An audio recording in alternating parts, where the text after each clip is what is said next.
नमस्कार।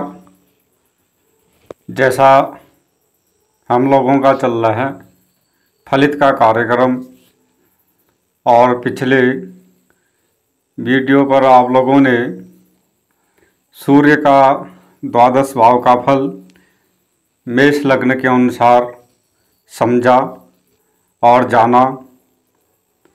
तो आज की वीडियो पर हम मेष लग्न में चंद्रमा का द्वादश भाव का फल क्या होता है और मेष लग्न में चंद्रमा किस भाव का मालिक होता है, तो इसके बारे में यहाँ पर जानकारी देंगे। अब आप देख रहे हैं स्क्रीन पर, यहाँ पर एक मेष लग्न की पत्रिका बनी है और जिसमें चंद्रमा पहले से द्वादश भाव तक लिखा गया है।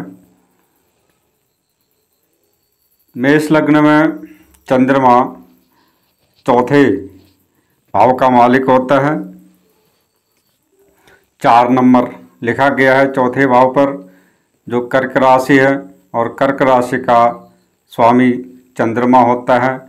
वह जब लग्न में जाता है यानी 1 नंबर राशि पर यानी मेष राशि पर जब जाता है तो चंद्रमा के प्रभाव से जातक सुंदर सुशील यहाँ पर होता है और तीव्र बुद्धिमान होता है, क्योंकि मित्र के घर में चंद्रमा गया है और चंद्रमा एक सौम्य ग्रह यहाँ पर होता है। अब चंद्रमा भी चलायमान है और मेष राशि भी वहाँ पर चर राशि है, तो चर राशि में जाने के कारण से जातक चंचल और भ्रमण प्रिय रहता है।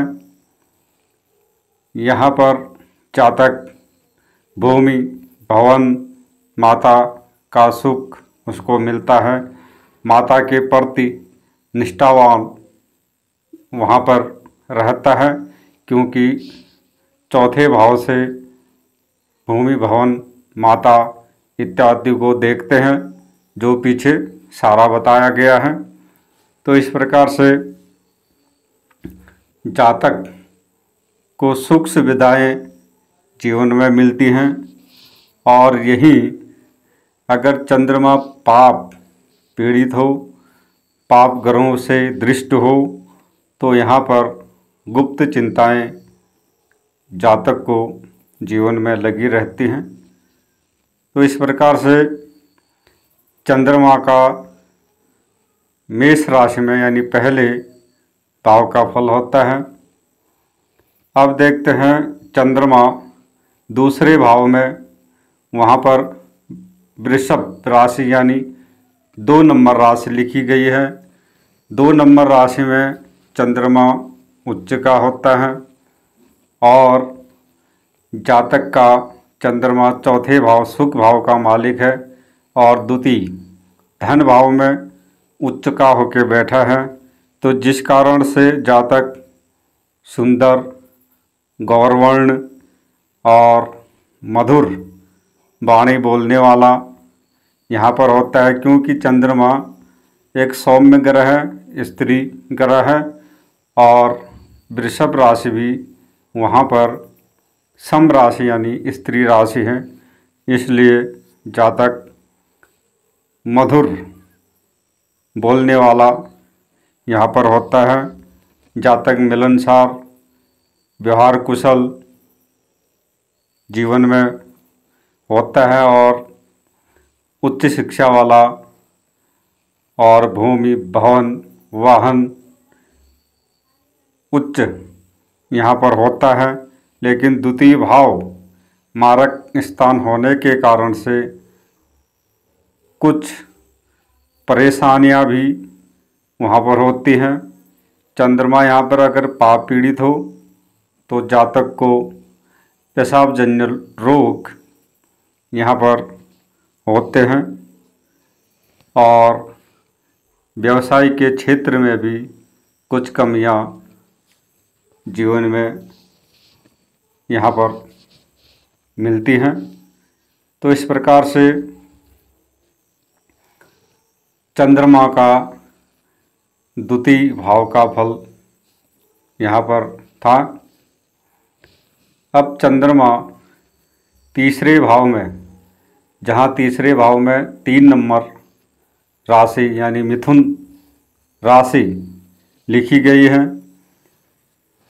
तो यहाँ पर जातक का चंद्रमा सुख भाव का मालिक होकर पराक्रम भाव में गया है, यानी तीसरे भाव में गया है।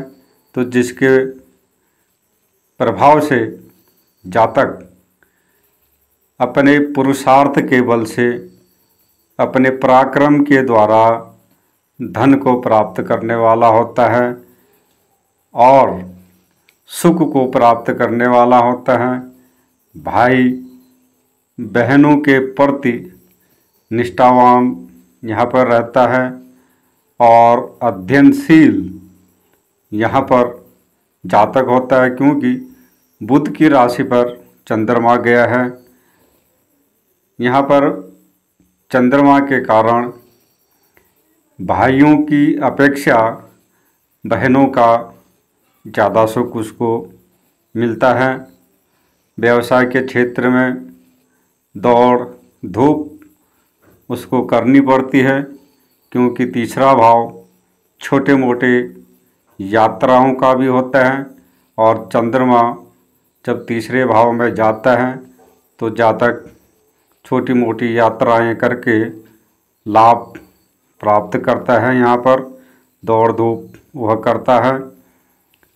और बुध की राशि में चंद्रमा होने से जातक तर्क वितर्क करने में भी कुशल रहता है और यहाँ पर भाइयों की अपेक्षा बहनों का सहयोग जातक को जीवन में मिलता है।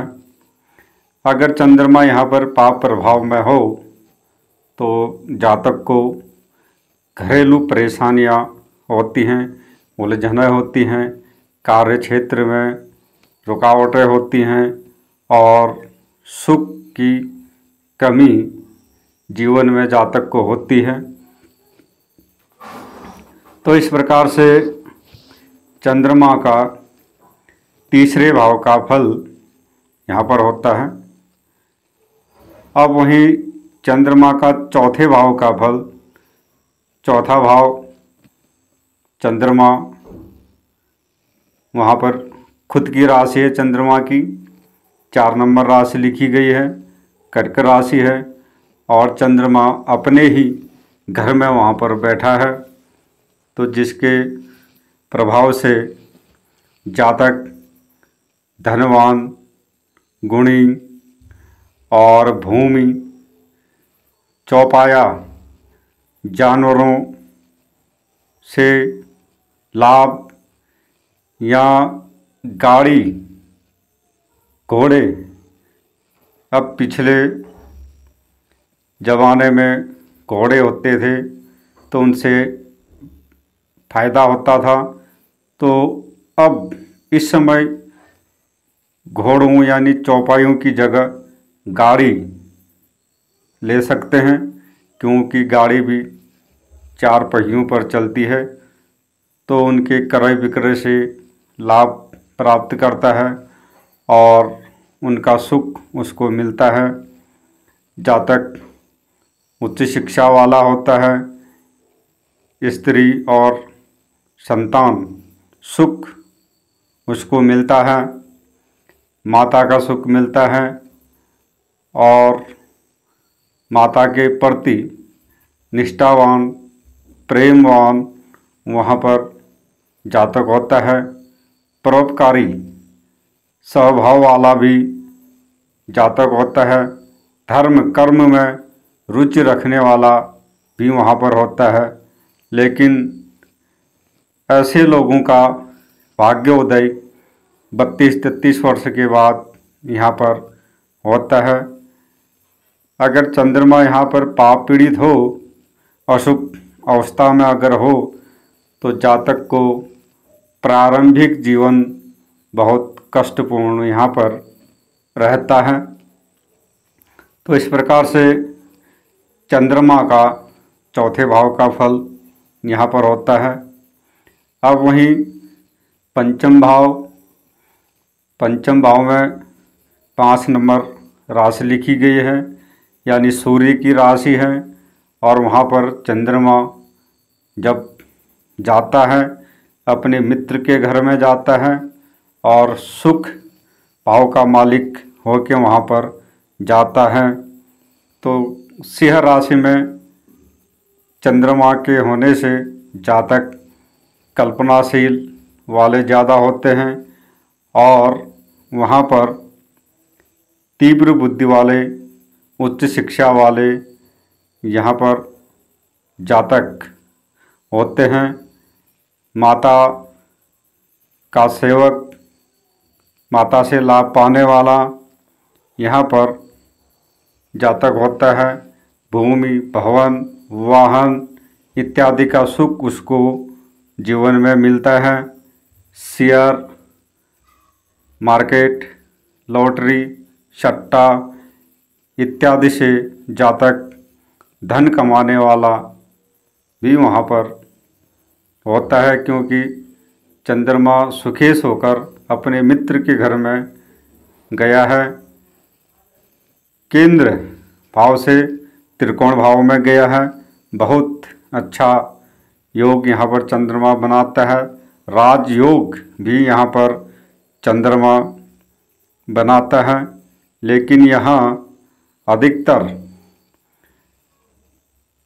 पुत्र संतान से ज़्यादा कन्या संतान होने की संभावना अधिक रहती है। अगर पंचम भाव पाप पीड़ित हो और चंद्रमा कमज़ोर अवस्था में हो, पाप दृष्टि हो, तो वहाँ पर संतान, स्त्री और पारिवारिक जीवन में बहुत संघर्ष उसको करना पड़ता है। तो इस प्रकार से चंद्रमा का 5वें भाव का फल था। अब वहीं देखते हैं चंद्रमा का 6ठे भाव का फल। अब 6ठे भाव में बुध की कन्या राशि वहाँ पर लिखी गई है 6 नंबर, और 6 नंबर पर चंद्रमा लिखा गया है। तो अब चौथे भाव का मालिक होकर वहाँ पर 6ठे भाव में, यानी रोग, ऋण, शत्रु इत्यादि के भाव में वहाँ पर गया है। लेकिन बुध की राशि है कन्या राशि, तो जिस कारण से अब जातक के माता को शरीर कष्ट होता है, माता रोगी होती है और जातक भी तनाव ग्रस्त होता है। यहाँ पर काम वासना में ज़्यादा उसकी प्रवृत्ति रहती है। व्यवसाय में अत्यधिक प्रॉब्लम आती है और आय कम, खर्च ज़्यादा यहाँ पर होता है। शरीर भी निर्बल रहता है, रोगी रहता है। पारिवारिक आर्थिक उलझनें यहाँ पर ज़्यादा होती हैं और स्त्री सुख में भी वहाँ पर कमी रहती है। यहाँ पर अगर चंद्रमा अशुभ प्रभाव में हो, अशुभ ग्रहों के साथ हो, अशुभ ग्रहों की दृष्टि पर हो, तो और भी ज़्यादा प्रॉब्लम जीवन में खड़ी करता है। उदर विकार, मनोरोगी, दुर्घटना और श्वास रोग इत्यादि प्रॉब्लम जीवन में देता है। तो इस प्रकार से मेष लग्न में पहले भाव से 6ठे भाव तक चंद्रमा का फल इस प्रकार से होता है। और आप लोग देखते रहें, सीखते रहें।